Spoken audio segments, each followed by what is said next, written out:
Government ನಿಮ್ಗೆ recognise ಮಾಡಿ. So ಆ ರೀತಿ ನಾವು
They are limited, so our observations are limited. They are faulty, so our observations are faulty.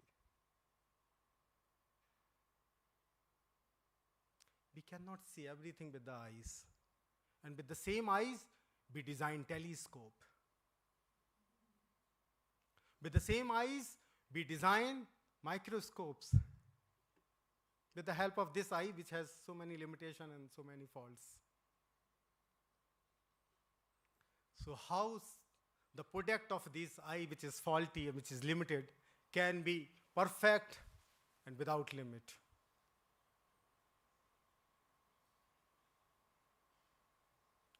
That's where scientists get stuck.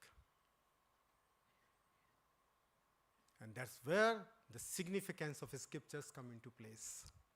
Something which you cannot perceive by your senses can be perceived by the scriptures, by this transcendental knowledge. Pasyanti jnana chakshusaha.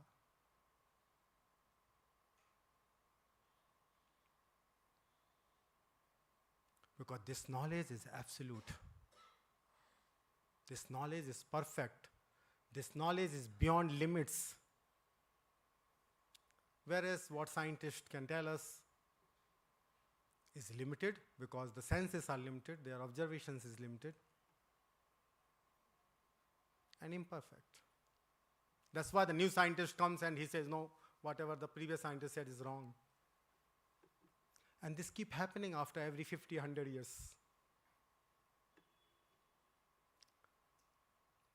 My grandfather, if he could have gone to university, anyway he never went, if he could have gone to university, he might be learning, my great-grandfather might be learning whatever Dalton told, that atom is indivisible, the most fundamental particle.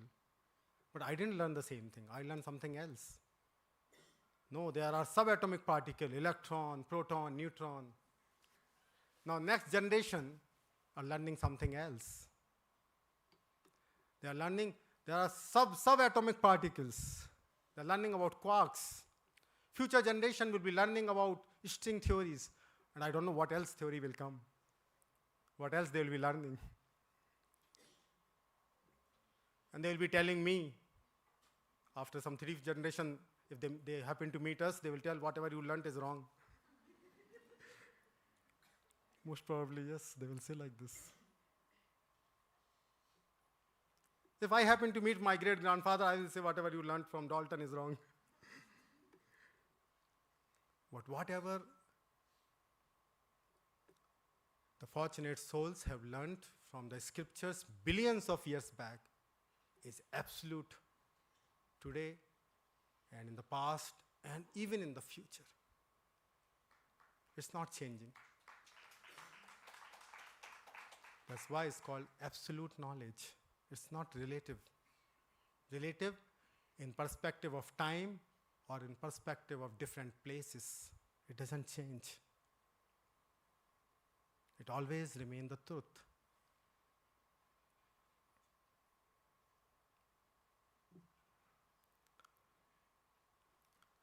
Okay, so Krishna explained that yes, we exist, there is afterlife, Dehantara happens.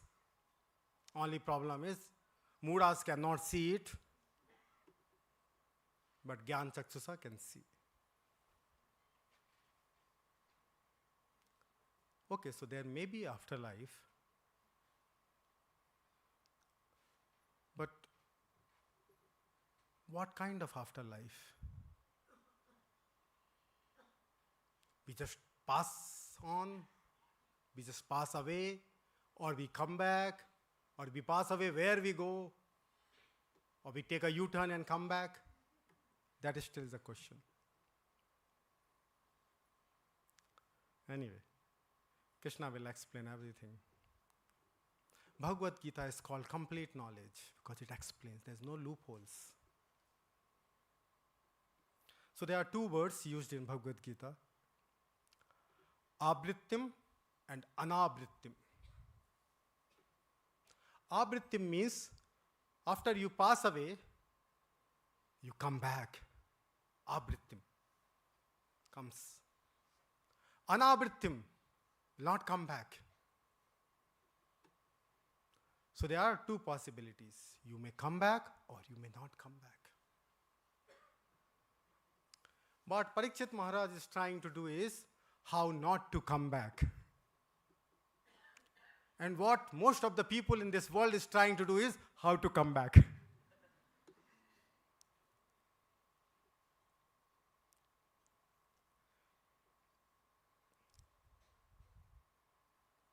In villages, some time back, my grandmother was telling, they used to keep gold in one pot, earthen pot, and they used to dug the ground and put that pot there. And maybe nobody is aware in the home and the person passed away. And their next generation may not be knowing that there's a gold down. They may never have digged up. And this person might have kept with this intention, the next life he may get it back. So everybody is planning how to come back. But we all know he will not get back. Somebody else will take off.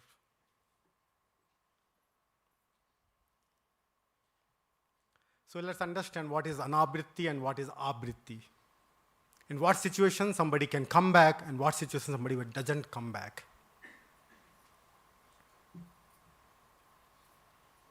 In 8th chapter of Bhagavad Gita, it says that there are two options, coming back or not coming back. Sukla Krishne gati hi ete jagata saswate mate.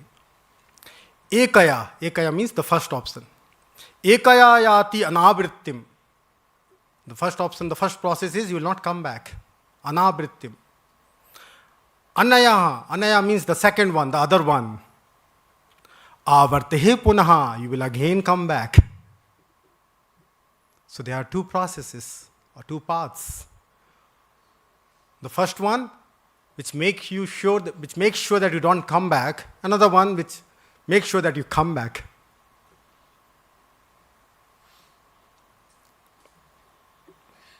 Now this coming back happens in two ways. One is called demotion and another called promotion. You can come back by being demoted or you can come back by being promoted. In the 16th chapter, Krishna talks about coming back by demotion. Asurim yonim apanna mudha janmani mam aprap eva kaunteya tato yanti adhamam gatim. So you may come back, but adhamam gatim. You will be demoted in the next life. In which case it happens? It happens when they don't follow the laws of the scriptures. If somebody doesn't follow the laws of the scripture in this life, they will again come back, but with demotion. Adhamam gatim. Asurim. Asurim means low grade. So those who don't follow the laws of the scriptures, they will again come back, but in a low grade, some lower species of life or lower consciousness. But there are some people who follows the laws, who follow whatever scriptures say. They do a lot of karma kanda, whatever rituals are mentioned. They also come back. But with a promotion. This is explained in the 7th chapter. Traividya mam some pahaput papa yagye rishtva swargatim prarthayante te punyamasad surendra lokam asnanti divyan dividev bhogan. Dividev bhogan means with lot of luxury, divine luxuries. They will enjoy. Why? Because they got promoted. Surendra lokam. They'll go to higher planets. Surendra loka means the planet of Indra.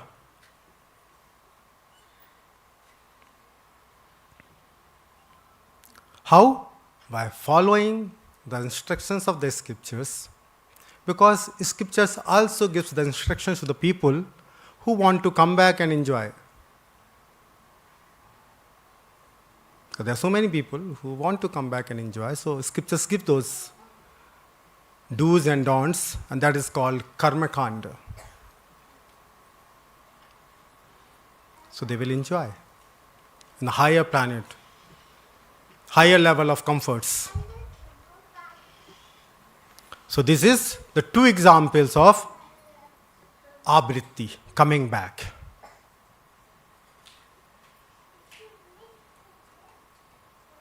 And this explains why there is so much disparity in this world. A lot of people tells me this. If there is a God, why there is so much disparity in the world? Why there are people who don't have any money, any food, and why there are people who have so much money and so much food that they can't even enjoy that. Too much. Now you got the idea why it is like this? Because somebody who follows the laws in this life, they will have dibi dibbi bhogan, they will have lot of resources, lot of luxury in the next life. Those who don't follow, they may not have. They may be poverty stricken, their consciousness may be low, they may not be so intelligent. So you got the idea from where the disparity comes? Because there are two ways of coming back in this world. Abritti. Either by, coming back is abritti. Either by demotion or by promotion. If you have done a good karma, you followed the laws, next life you will be promoted with lot of resources, intelligence, looks, knowledge, better consciousness.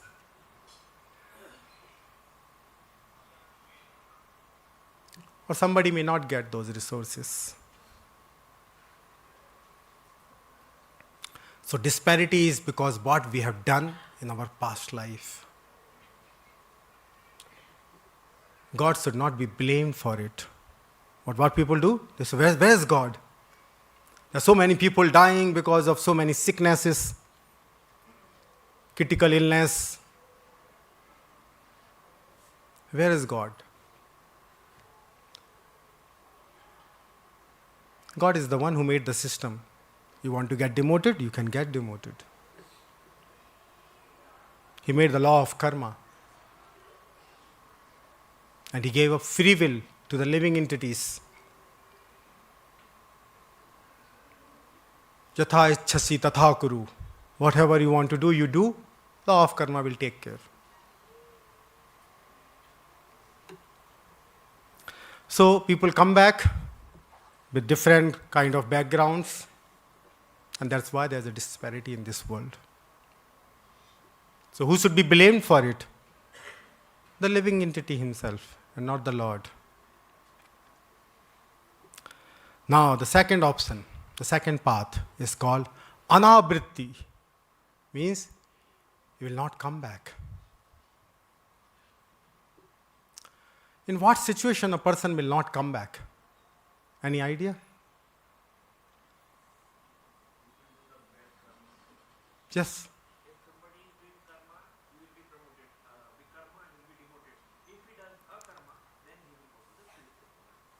Good. Akarma. In simple language, anybody who transcend the three modes of material nature. They may still be acting, but their acting will neither promote or demote. It will do anabriti. 14th chapter, Krishna mentions this. Mam chayo avavicharena bhakti yogena sevate shagunan samatite tan brahma bhuyaya kalpate. They will transcend the three modes and they will be situated in the Brahman. Then what happened? Then they will not be under the grip of Maya. Devi hi esa gunmayi mam maya durattaya mam eviye prapadyante mayam etam tarantite. They will be out of the scope of Maya, jurisdiction of Maya. But it looks very difficult how to do this. If we have to transcend the three modes, it must be very tough, isn't it? And it must take a lot of time.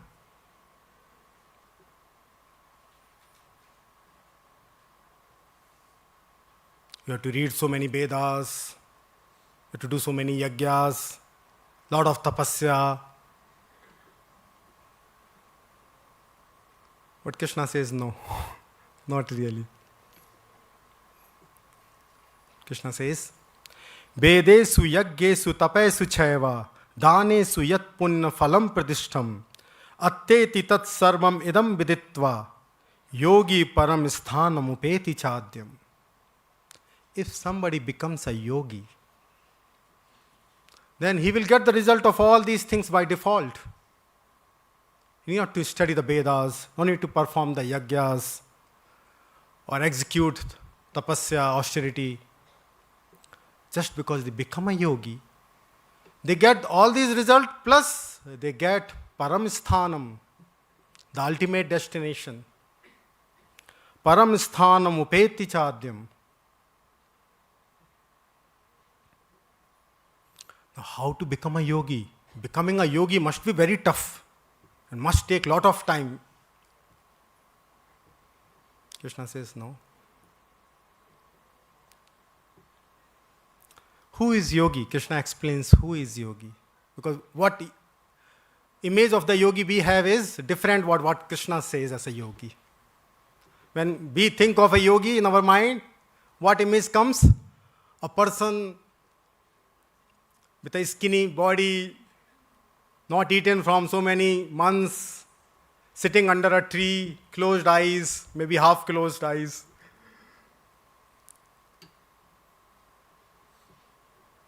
No, that's not what Krishna says or Krishna mean by yogi. Krishna says, yogi naam api sarve sam mad gaten antaratmanaha. One who thinks about me, who keeps me in his consciousness, who keeps me in his heart, antaratmanaha. Saddhavan bhajate yo mam same yukta tamho mataha. The best yogi is one who keep me in his heart, who keep me in his thoughts, in his consciousness. Mad gaten antaratmanaha. To become that kind of yogi, you need not to do such a big tapasya sitting somewhere in the forest without food and water. No. Prabhupada says, just follow my instructions and you will become the best yogi.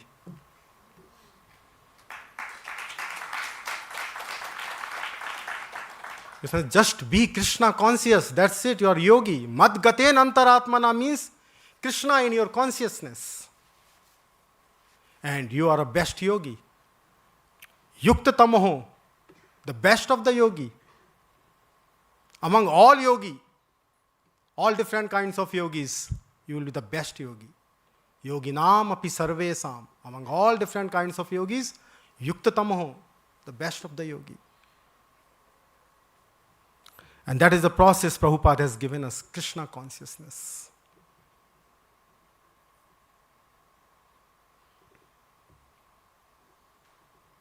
Krishna also clearly mentioned this in Bhagavad Gita, that you need not to do that much of tapasya.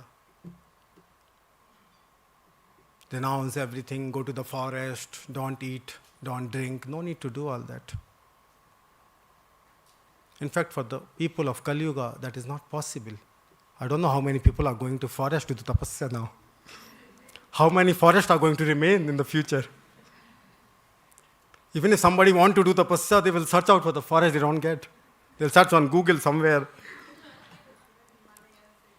Yeah. Now even you can't go to Himalayas to do meditation.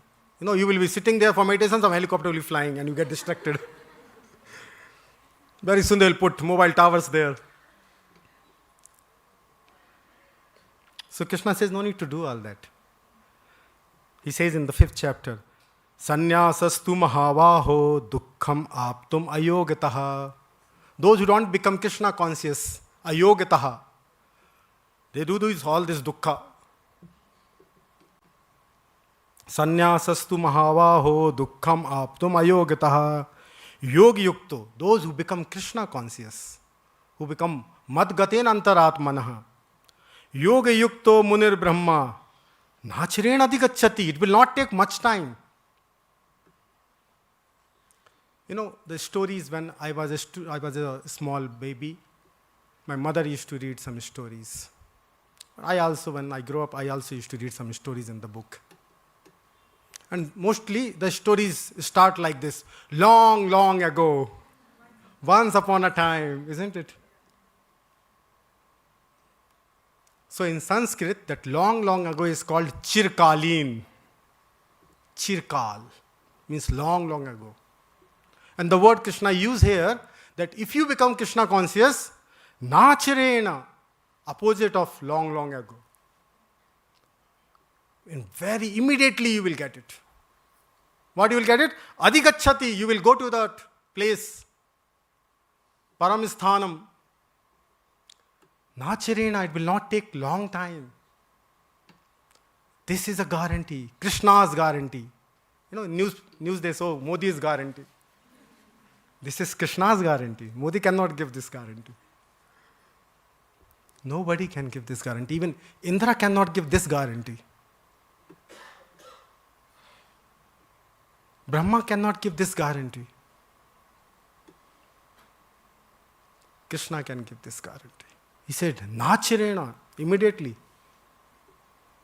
What we have to do? Just become Krishna conscious. Madgaten antaratmana, yoga yukto. Krishna is not saying going to Himalaya, nothing. Even sannyas are not required. It's all dukkha. Now what if somebody doesn't know what to do in life? There are so many people who are not aware about this spiritual life. They may not be so much curious also to know, or may not be intelligent to understand. What happens to them? Their case is hopeless. Krishna says, no, nobody's case is hopeless. Another guarantee Krishna gives in 13th chapter. Anne tu evam ajananta sutva nebhya upasatehe te apicha ati taranti eva mithyu sruti parayanaha. There are people who may not be able to renounce the world, go to Himalayas, may not become that kind of yogi. They simply hear from a qualified person. Suttebhya annebhya. Listen from others who are Krishna conscious, who are realized soul. Sruti parayanaha. We all fall in this category because we are able to hear, we are fortunate to hear from Prabhupada. If we continue this tendency to hear Prabhupada very seriously, then what will happen? Mrityum atitaranti eva. We will cross over the mrityu, the phase of death. We will go beyond it. We will achieve anavritti. We need to come back. That's what Parikshit Maharaj is going to do now, 7 days. Today's verse says, Sukdev Goswami is saying, you have 7 days to do it. And what he is going to do it? He is not going to Himalayas. What he is going to do? Shruti Parayanaha. He is going to hear.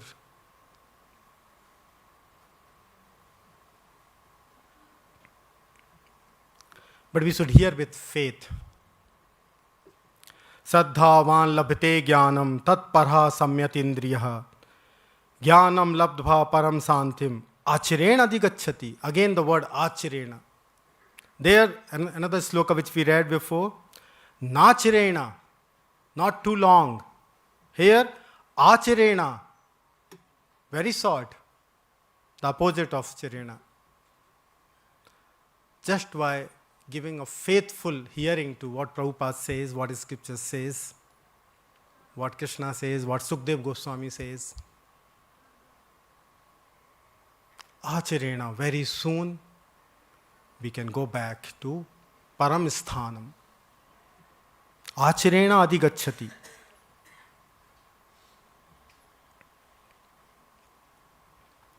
Srimad Bhagavatam, same canto which we are reading, second canto, it says, the sound incarnation of Lord Krishna, the super soul, enters into the heart of self-realized devotees, sits on the lotus flower of his loving relationship, and thus cleanses the dust of material association, such as lust, anger, and hankering.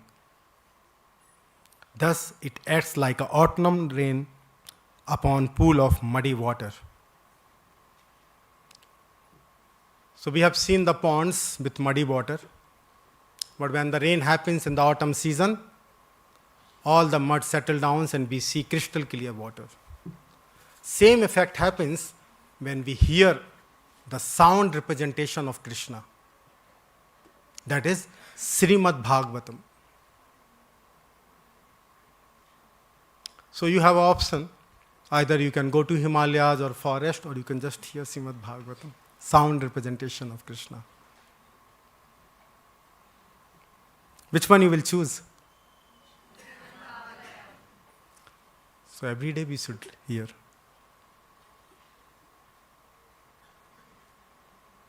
Parikshit Maharaj had 7 days. We don't even know whether we have 7 days. Correct? We don't have any guarantee card in our pocket that, okay, I have 7 days. And with faith. That's why Nityam Bhagavata Sevaya.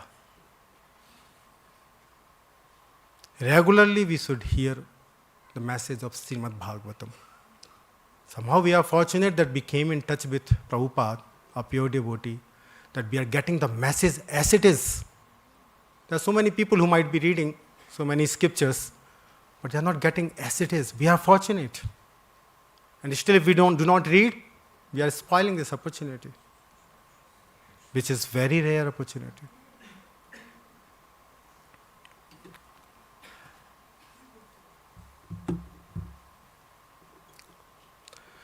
So everybody should read every day.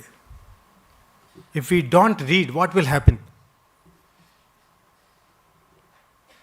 If we don't become Krishna conscious, if we don't hear about Krishna, if we don't talk about Krishna, what will happen? We are simply wasting our life duration. Okay, somebody has sent me some clips on WhatsApp. And what are those clips? Those clips are the last sunset of 2025 from Kanyakumari. Somebody from Himalaya somewhere. And the next day again I got some more clips. The first sunrise of 2026. And people enjoy all these things. And they don't know this sunset and sunrise is taking their life duration.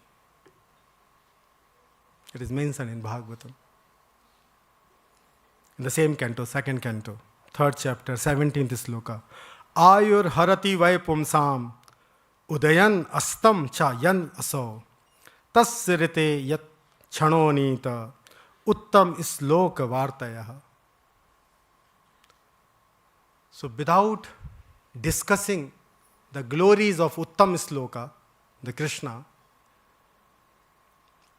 The sunrise and sunset is just taking away our life. Ayur harati. Ayur means the life duration. Harati means it's just take away.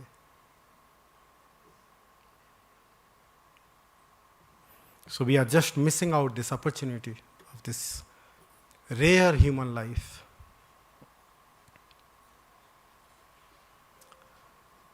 Bhagavatam gives one very good analogy. If we do not use our body, this is called instrument. Krishna says in Bhagavad Gita, it's yantra. We don't use it for Krishna's service, to hear about Krishna, to talk about Krishna, to think about Krishna, to serve Krishna, then it's all waste. Scientists understand that this is the best machine in the world. This human body is the best machine. They cannot make a machine like this. Whatever they are trying is trying to replicate some of its functionalities by making some robots or something. But they appreciate, this human body is such a nice machine. Very complicated machine. But we are not making efficient use. Somebody said, no, we are making efficient use. So many people, they participate in Olympics, they use this machine very nicely, jumping like this. Or they are going to space. No, that's not a use. Bhagavatam says, the second canto, Karna Pute. Karna Pute means the ears. Our ears are like bilebat. Bil means the hole of the snake. A snake goes underground and he lives. That is called bill. Karna Pute bilebat. It is like a bill of a hole of a snake. When? Na sirvataha urukrama bikramanye. If these ears do not hear the glories of Krishna, the adventures, pastime of Krishna, they are just like a snake holes, the holes of the snake. Bilebat. Similarly, it talks about tongue, jihva. It says it is dadruk iva. Dadruk means frog. Our tongue is like a frog's tongue. You know what frogs do? Prabhupada says, in the rainy season, it makes sound. And that sound attracts a snake to come and eat it. The snake gets to know from where the sound is coming, it goes and eat it in the rainy season. So jihva is dadrikiva. It's like a frog's tongue. When? If it is not used to glorify. Na upagayati. Gayati means gayan, singing, glorifying. Na upagayati urugaya gatha. If it doesn't praises Krishna's pastimes, urugaya gatha, then it is like a frog's tongue only. We are just using it to invite our death one day. Uttamangam. Body has a lot of anga. Head is called the Uttamanga, the best part. Uttamangam. Head is like bharaha param, very heavy burden. It's a burden on our body. If na namen mukundam, if it doesn't bow down to Mukunda, it's just a burden on the body. Naine. Naine means eyes, nayan. Eyes are like barhayite. Barhayite is the spots or plumes you see on the peacock feather. They also look like the shape of eyes. So eyes are simply like plumes printed on the peacock feather. If na nirikshito lingyani Vishnu, if they do not observe the form of the Lord. Na nirikshito, they do not observe. Lingyani Vishnu, the form of the Lord. Pada. Pada means the legs. They are compared to druma. Druma means tree trunk, the trunk of the tree. When if they do not do what? Yes, pilgrimage. Na anubrajato chetrani harehe. If they don't go to the holy places where the Lord has performed his pastimes. Na anubrajato. They do not go to chetrani hare, the places of pastime of the Lord. And finally, the heart. Hridayam. Heart is compared to asamsaram. It is like a steel frame of a steel. If na vikraye tatha, if it doesn't melt. When harinam when you hear about the holy name or the glories of the Lord, and if your heart doesn't melt, it is like a steel frame.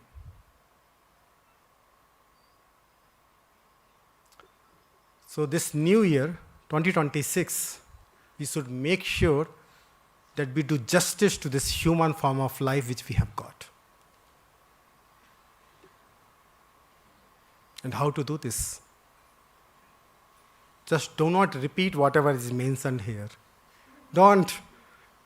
Like here it says, if you don't go to the holy places, then your legs are like tree trunk. Don't do that. Go to the holy places. Now upagayanti, if you don't sing the praises of the Lord, glories of the Lord, then tongue is like frog tongue. Don't make it like a frog tongue. Make use of it, this rare resource called human body, human intellect. And just like Parikshit Maharaj has made his life perfect, anabrittim, by hearing Srimad Bhagavatam for 7 days. Just like Khatwanga has done it just for one moment, one muhurata. The definition of muhurtas are given in different ways. Some say some minutes, some seconds. Similarly, we should also make good use of our human body, human intellect by hearing and chanting. When we do hearing and chanting, it results in something. It results in smaranam. Sirvanam and kirtan result in smaranam. And that is the required thing. Mad gaten antaratmana yoga yukto Maham Smaram. And that can happen by Sirvanam and Kirtanam.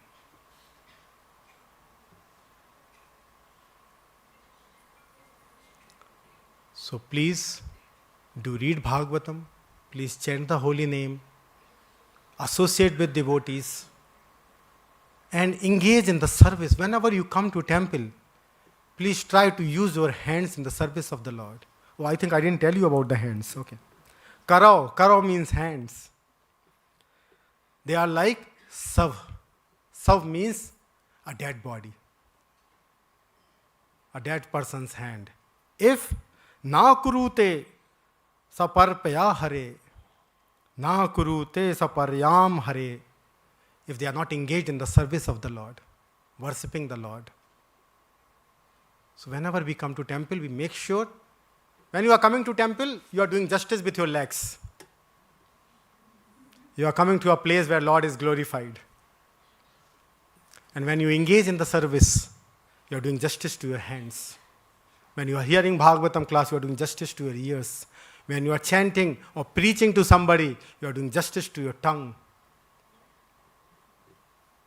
And when you experience ecstasy in your heart, after hearing the glories of the Lord, after chanting His name, by participating in the kirtan, by having the darshan of the Lord, then you are doing justice to your heart.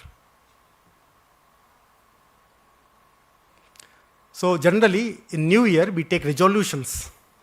Correct? New Year resolutions. Sometimes they work, sometimes they don't work. But if we pray to the deities, that I want to take resolution that I do justice to each part of my body, as mentioned in the second canto of Srimad Bhagavatam, then with the blessings of the deity and Prabhupada, our resolution will be perfect and they will make our life perfect. So how many of you are going to take this resolution? That you will do justice with your ears, your tongue, your hands, your legs, your heart, everybody? Okay. I don't see some hands going up. Maybe they know that their resolution may not work. That's why we have to pray to the deities. Today after prasadam, please go to the main temple hall. Pray to the deities, in front of the deities, beg from them that I want to take this resolution. I don't want to make my ears like a snake holes, my tongue like a frog's tongue, my hands like a dead man's hand, or my legs like a tree trunks, or my heart like a steel frame. This should be our resolution. Okay, I will end here. It's your time for prasadam. Srimad Bhagavatam ki jai. Vishwaguru Srila Prabhupada ki jai. Anybody has any questions, then they can ask. Or else you can continue. Hare Krishna.